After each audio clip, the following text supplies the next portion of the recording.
ही रहेंगे, ऐसा कहते हुए लकी को अफसोस हो रहा था।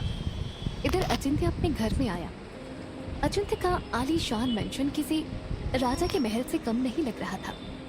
साइड साइड में बड़े बड़े आलीशान स्पंज सोफे रखे थे जिस पर स्पंजी कुशन्स रखे हुए थे। घर पूरा वाइट चीजों से भरा था, लेकिन बहुत खूबसूरत लग रहा था।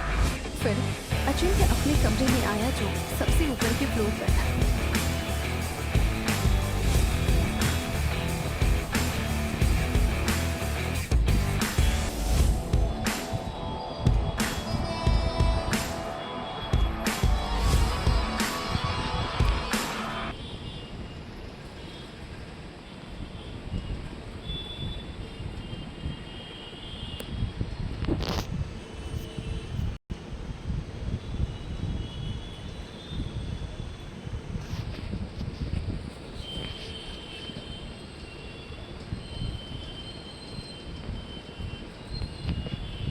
अचिंत्य का कमरा तो फिर लकी अपनी आंखें बंद करके अपने मन में बोला कि ऐसा कोई नहीं है जो अचिंत्य के दिल में प्यार दया जगा पाए।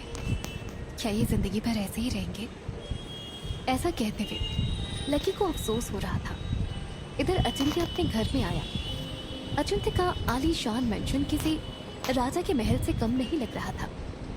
साइड साइड में बड़े बड़े आलीशान स्पंज सोफे रखे थे जिस पर स्पंजी कुशन्स रखे हुए थे। घर पूरा वाइट चीजों से भरा था, लेकिन बहुत खूबसूरत लग रहा था। फिर अचिंत्य अपने कमरे में आया जो सबसे ऊपर के फ्लोर पर था। अचिंत्य का कमरा तो और भी ज्यादा खूबसूरत था। चारों तरफ के वॉल ग्लास के थे, उसके ऊपर वाइट पर्दे लगे हुए थे। रूम के बीच में एक किंग साइज बेड था जिस पर 4 बड़े बड़े तकिए रखे हुए थे। बेड के पीछे वाली दीवार पर अचिंत्य की एक बड़ी सी तस्वीर लगी थी जिसमें अचिंत्य अपनी शर्ट की स्लीव की बटन को पकड़े हुए नीचे की तरफ देख रहा था। लेफ्ट साइड में अचिंत्य का वॉशरूम था और उसके जस्ट साइड में उसका बड़ा सा क्लोसेट था जिसमें एक तरफ के रोलर में अचिंत्य के जॉगिंग के कपड़े थे, दूसरी साइड में यूएसए का बिजनेस सूट था, तीसरे साइड में उसके कैजुअल कपड़े थे और चौथे में उसके नाइट वेयर थे। वही पांचवे में ऐसे कपड़े रखे थे जिसे अचिंत्य ने कभी हाथ भी नहीं लगाया था। ऐसे ही उसके घड़ी के रोलर थे और जूते, slipper, sunglasses, shades, tie सभी चीजों का कॉम्बिनेशन था अचिंत्य के पास। अचिंत्य ने एक नजर अपने रूम को देखा और चुपचाप जाकर अपने बिस्तर पर वैसे ही पेट के बगल सो गया। कुछ वक्त बाद लकी अचिंत्य के रूम में आया क्योंकि सिर्फ लकी को ही अचिंत्य के रूम में जाने की परमिशन थी। जब भी साफ सफाई होती थी तो लकी खुद वहां खड़ा रहता था। लकी अंदर आकर अचिंत्य को देखते हुए उसके शूज उतार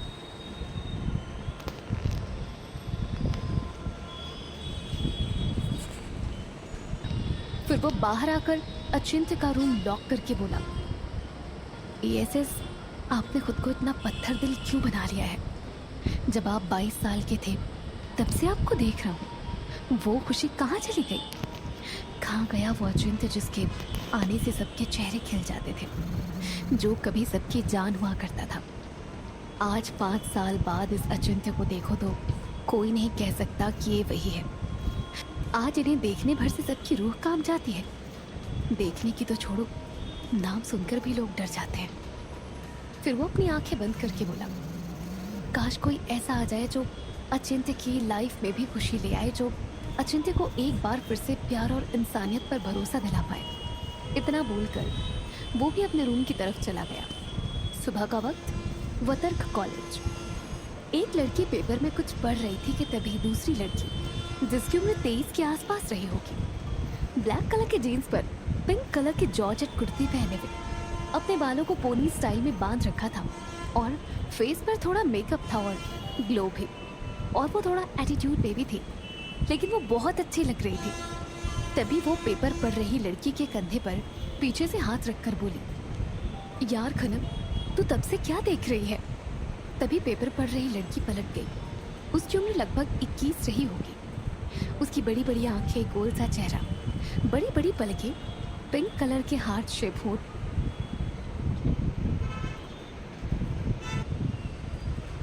और होठों के पास एक काला तिल जो उसके चेहरे को और भी खूबसूरत बना रहा था। कहने का मतलब काफी खूबसूरत थी वो। उसके लंबे भूरे रेशमी बाल जो उसकी कमर तक आ रहे थे, लेकिन उसने अभी चोटी कर रखी थी, पर आगे के कुछ बाल उसके कर्ल थे और बार बार उसके गोरे से फेस पर आ रहे थे। उसकी हाइट लगभग 5.3 इंच रही होगी। उसने डार्क ग्रीन कलर का फुल स्लीव का अनारकली सूट पहना हुआ था, जिसमें उसके गोरे हाथ और गोरा बदन और भी ज्यादा निखर रहा था। उसकी खूबसूरती को देखकर कोई भी उसके ऊपर फिदा होने से खुद को ना रोक पाए। कुल मिलाकर कनक को आप जरा कह सकते हैं।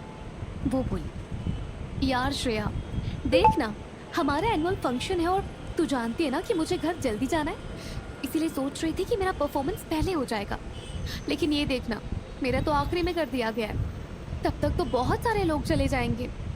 तभी पीछे से एक लड़की आई जिसने व्हाइट कलर की शर्ट पर रेड कलर की लॉन्ग स्कर्ट पहनी हुई थी और अपने बालों का जूड़ा बनाया था, और उसके चेहरे पर बिल्कुल भी मेकअप नहीं था, लेकिन वो भी अच्छी लग रही थी। पर कनक के आगे तो उसकी खूबसूरती कम ही थी। वो कनक और श्रेया के पास आकर बोली, यार मैंने सुना है कि कोई नए और बहुत ही हाई क्लास पर्सन आने वाले, और तेरा परफॉर्मेंस हर साल अच्छा होता है, इसलिए तुझे आखिरी में रखा है। ये सुनकर श्रेया बोली, तन्वी तुझे किसने कहा ये सब? ये सुनकर तन्वी बोली, मैंने खुद सुना प्रिंसिपल को मैनेजर से बात करते हुए। ये बात वो चहकते हुए बोली थी, पर ये सुनकर खनक उसके सर पर मारते हुए बोली, तेरी आदत कब जाएगी चुपके चुपके लोगों की बात सुनने की? ये सुनकर तन्वी अपना सर सहलाकर बोली, यार जब अपनी बात हो तो सुन लेनी चाहिए ना। ये सुनकर सब हंसने लगे। फिर खनक बोली, तन्वी श्रेया, यार अब चलना चाहिए।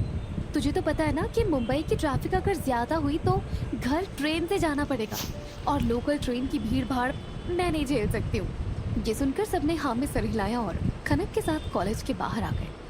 तभी खनक, श्रेया और तन्वी के सामने 3 लड़के आकर खड़े हो गए।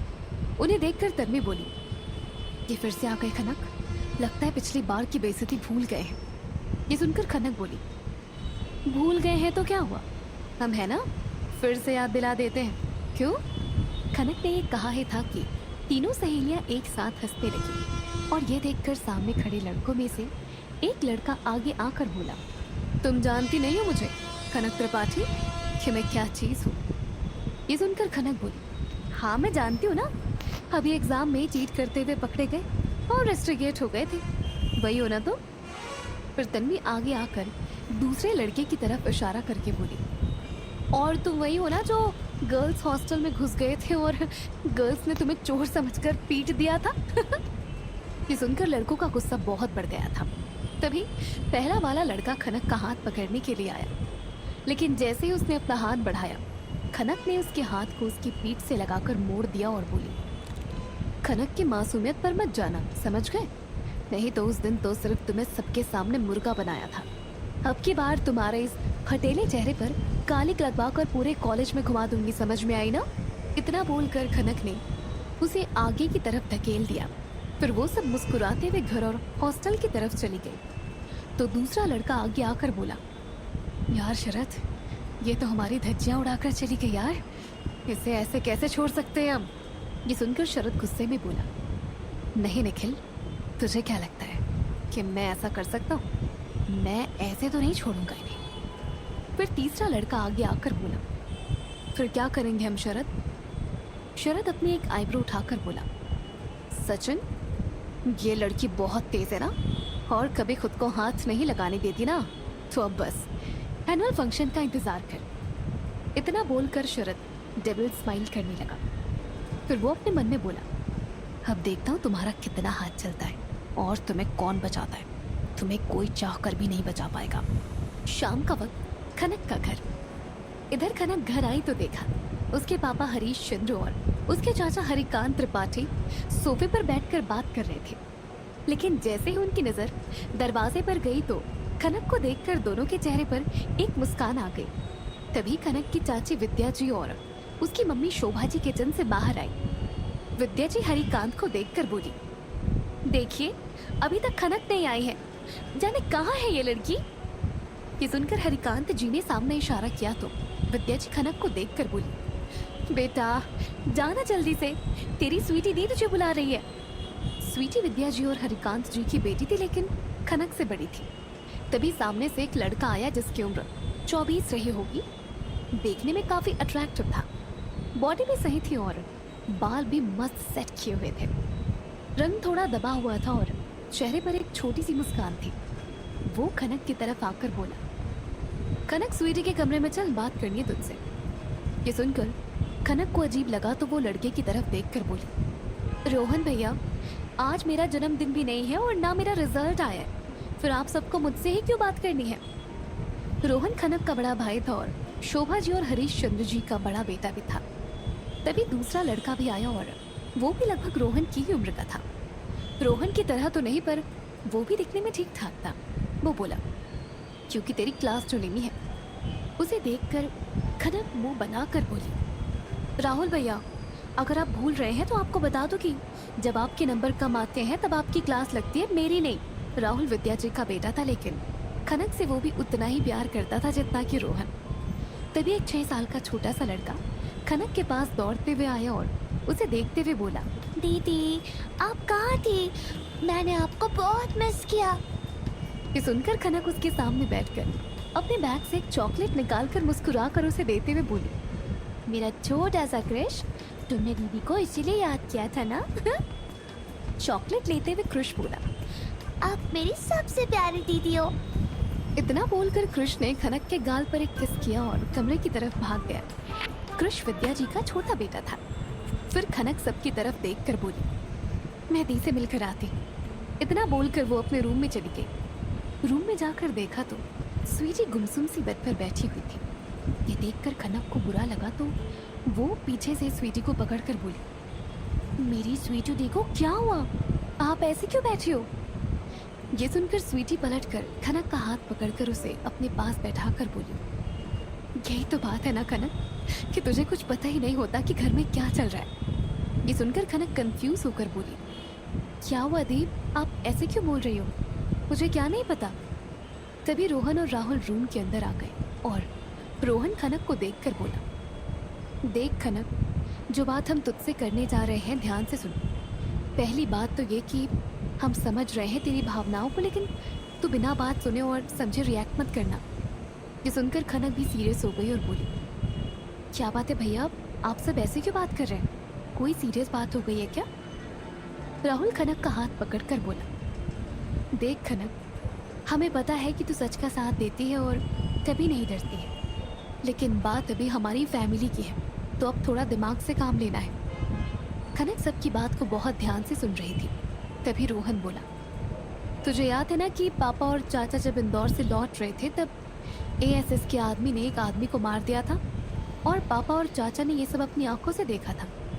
ये सुनकर खनक बोली, हाँ लेकिन आप ये सब मुझे क्यों बता रहे हैं, मुझे तो याद है कि पापा और चाचा जी उनके आई विटनेस है।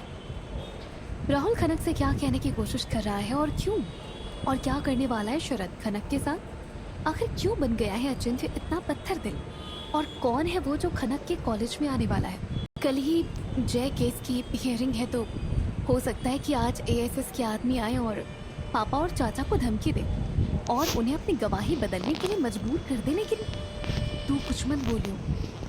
ये सुनकर खनक थोड़े गुस्से में बोली, लेकिन ऐसे कैसे वो कुछ भी करेंगे और हम चुपचाप बैठे रहेंगे। ये सुनकर स्वीटी भी झल्लाकर बोली, यही बात मैं कब से समझा रही हूँ कि हम चुप नहीं रहेंगे, लेकिन मेरी बात कोई सुनने के लिए तैयार ही नहीं है। ये सुनकर राहुल बोला, अब तुम सब शांत हो जाओ मेरी झांसी की रानियों, जब देखो लड़ने के लिए तैयार रहती हो। जब रोहन को कुछ समझ में नहीं आया तो वो सख्ती से बोला, खनक और स्वीटी, मैं तुम दोनों से कह रहा हूँ कोई भी बीच में नहीं आएगा, अब चुपचाप खाना खाने चलो, कोई बहस नहीं होगी। ये सुनकर ना चाहते हुए भी खनक और स्वीटी ने हाँ में सर हिला दिया, क्योंकि वो दोनों भाइयों की बात नहीं टाल सकती थी। वो शांत हो गई और चुपचाप खाना खाने के लिए डिनर टेबल पर आ गई।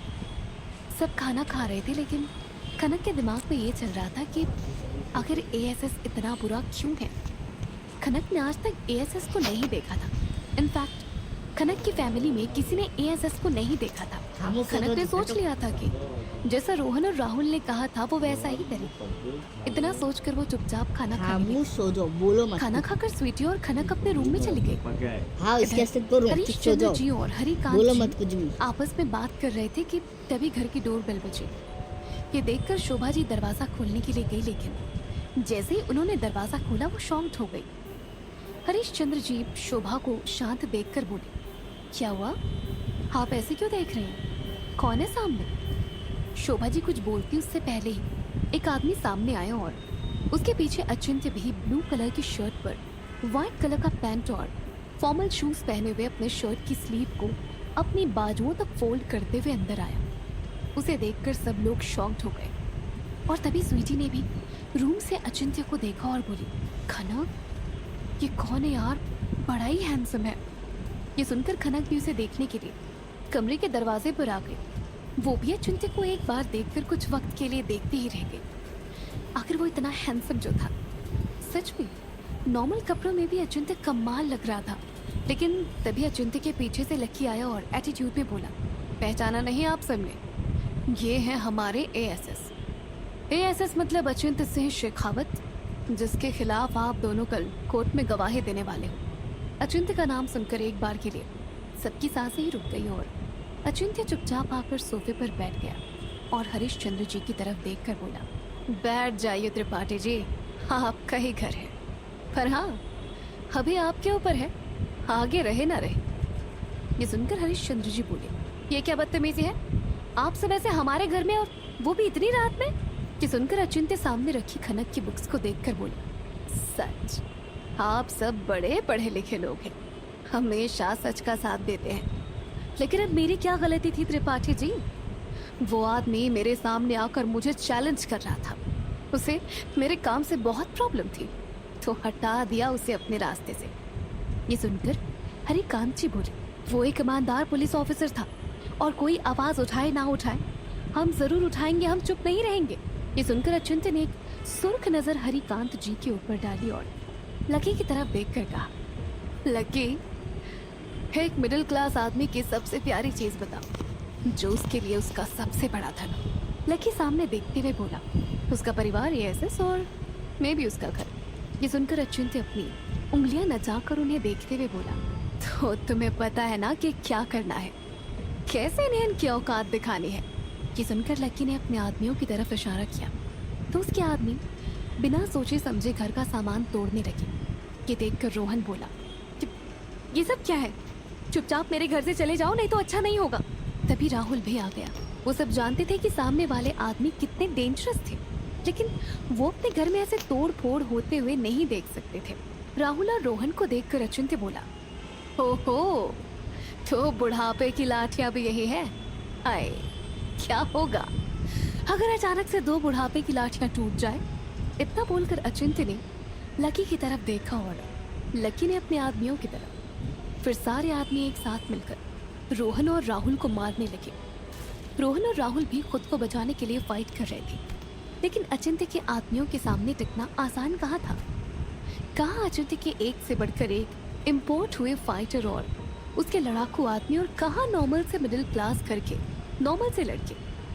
ये देखकर शोभा जी और विद्या जी आगे आकर सबको रोकने लगी, क्योंकि वो तो अपने बच्चों को इस तरह नहीं देख सकती थी ना।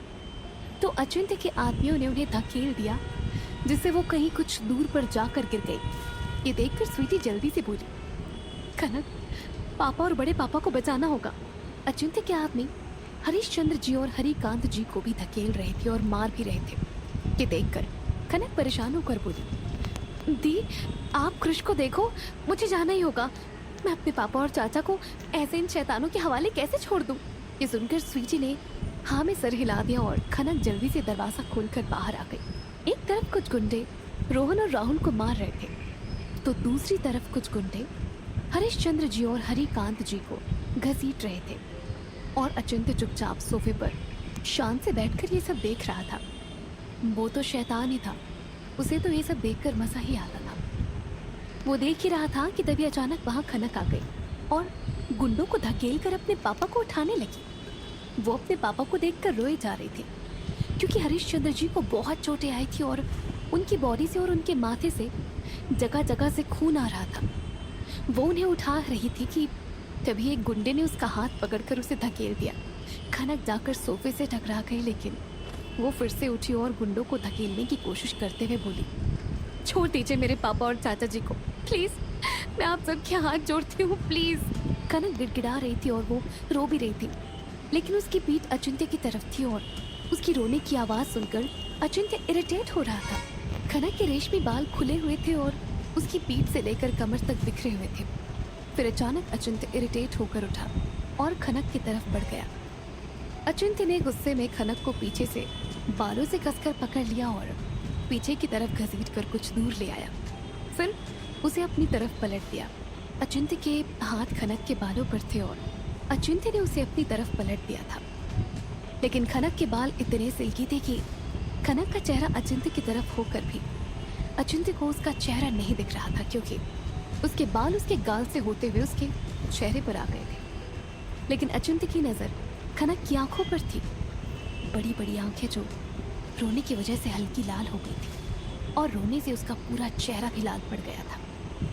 अचिंत्य अब भी खनक को देख ही रहा था कि तभी एकदम से खनक के बाल उसके चेहरे से फिसल गए। ऐसा होते ही अचिंत्य को खनक का पूरा चेहरा दिखाई देने लगा। रोने से उसकी लाल हुई आंखें, लाल हुए गाल और नाक और होठ सभी रोने से लाल हो गए थे। वही अचिंत्य की नज़र खनक के होठ पर ही टिक गई थी। वो चाह कर भी अपनी नज़र खनक पर से नहीं हटा पा रहा था। ऐसा लग रहा था जैसे सब कुछ थम सा गया हो। आज अचिंत्य का दिल पहली बार किसी को देखकर जोरों से धड़क रहा था। वही खनक अचिंत्य के हाथ को बार बार अपने बालों पर से हटाने की कोशिश कर रही थी, क्योंकि उसे बहुत दर्द हो रहा था। अचिंत्य ने उसके बालों को अभी पकड़ कर रखा था। खनक तो खुद को छुड़ाना चाहती थी, पर अचिंत्य तो खनक की खूबसूरती में खो गया था। उसे मालूम ही नहीं था कि वो कहाँ खड़ा है और क्या कर रहा है। अचिंत्य को ऐसे देखकर सब चुपचाप खड़े थे। सबके हाथ रुक गए थे कि तभी लकी अचिंत्य के पास डरते हुए आया और बोला, एएसएस, वो मैं कह रहा था कि लकी ने इतना ही कहा था कि अचिंत्य खनक को देखते हुए लकी को हाथ दिखाकर रोक दिया। वो बार बार खनक की आंखों को देख रहा था, उसके होठों को और उसके प्योर चेहरे को, जिसमें कहीं भी कोई दाग नहीं था और मासूमियत उसके चेहरे पर साफ झलक रही थी। तभी हरिकांत जी बोले, कनक बेटा, तू बाहर क्यों आई? जल्दी से अंदर जाओ। ये सुनकर अचिंत्य अपने सेंस में आया और एक नज़र खनक के परिवार को देखा और फिर खनक के होठ पर अपना अंगूठा फेरने लगा। अचिंत्य के ऐसे करने से खनक को अजीब लग रहा था। अचिंत्य उसे अजीब तरीके से छू रहा था तो खनक ने अचिंत्य का हाथ गुस्से में झटक दिया और झट से उससे दूर होने लगी। खनक के ऐसा करते ही अचिंत्य ने खनक के बालों पर अपनी पकड़ मजबूत कर ली और फिर से उसे अपने करीब खींचा, जिससे खनक की चीख निकल गई। ये देखकर हरिश्चंद्र जी जल्दी से आगे आकर बोले, प्लीज़ मेरी बेटी को छोड़ दो, प्लीज़, मैं तुम्हारे खिलाफ गवाही नहीं दूंगा, अब तो उसे छोड़ दो। लेकिन अचिंत्य को तो जैसे खनक को देखने की सूध में कुछ सुनाई ही नहीं दे रहा था। वो खनक को बिना पलके झपकाए देखे जा रहा था। फिर अचानक से उसने खनक को जोर से धकेल दिया, जिससे वो पेट के बल फर्श पर गिर गई। फिर उसने लकी से एक बंदूक ली और अपने उस आदमी पर चला दी जिसने खनक का हाथ पकड़ा था। न जाने क्यों उससे बर्दाश्त नहीं हुआ उसका खनक को छूना। ये देखकर खनक ने अपना चेहरा जमीन में छिपा लिया, क्योंकि वो बंदूक की आवाज़ से डर गई थी।